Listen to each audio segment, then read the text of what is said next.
কিন্তু আজকে আমরা একটা অঙ্ক নিয়েছি গড়ের অঙ্ক। গড়ের অঙ্কটা 46তম বিসিএস প্রিলিতে এসছে। এই টাইপের অঙ্ক কিন্তু খুব কমন, আমরা একটু বোঝার চেষ্টা করি। আমরা প্রথমে গড় নির্ণয়ের সূত্রটা দেখে নিই। গড় নির্ণয়ের সূত্র হচ্ছে সংখ্যাগুলোর সমষ্টি বাই মোট সংখ্যা। এই সূত্রটা দিয়েই কিন্তু আমরা অঙ্কটা করব। তাহলে এবার অঙ্কটা পড়ার চেষ্টা করি। 5টি ধারাবাহিক পূর্ণ সংখ্যার গড় 15, আর সবচেয়ে বড় পূর্ণ সংখ্যাটি কত? অপশনে আছে 17, 20, 22 আর 24। তাহলে আমরা ধরে নিই প্রথম সংখ্যাটি হচ্ছে ক। প্রথম সংখ্যাটি ক, তাহলে দ্বিতীয় সংখ্যাটি কত হবে? ক প্লাস 1। তৃতীয় সংখ্যাটি কত হবে? ক প্লাস 2। চতুর্থ সংখ্যাটি কত হবে? ক প্লাস 3। আর পঞ্চম সংখ্যাটি কত হবে? ক প্লাস 4। এখন এইগুলোর গড় নির্ণয় করব।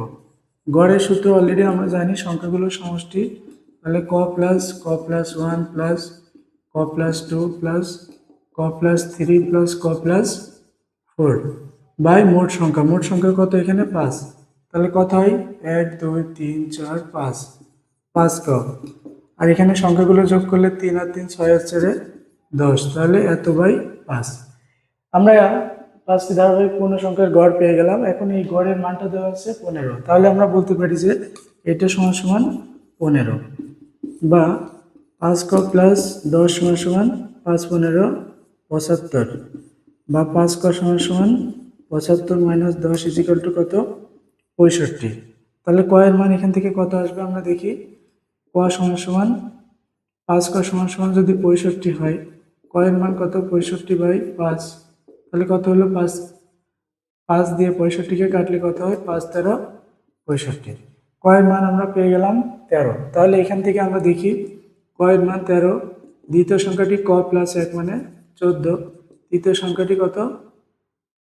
13 প্লাস 2 মানে 15। এটা 13 প্লাস 3 মানে 16। আর পরেরটা হচ্ছে 13 প্লাস 4 মানে 17। এই যে ধারাবাহিক সংখ্যাগুলো কিন্তু এই যে এইগুলো। তাহলে সবচেয়ে বড় সংখ্যাটি কত হবে আমাদের? সবচেয়ে বড় সংখ্যাটি হচ্ছে আমাদের 17, কিন্তু অপশনে 17 নাই।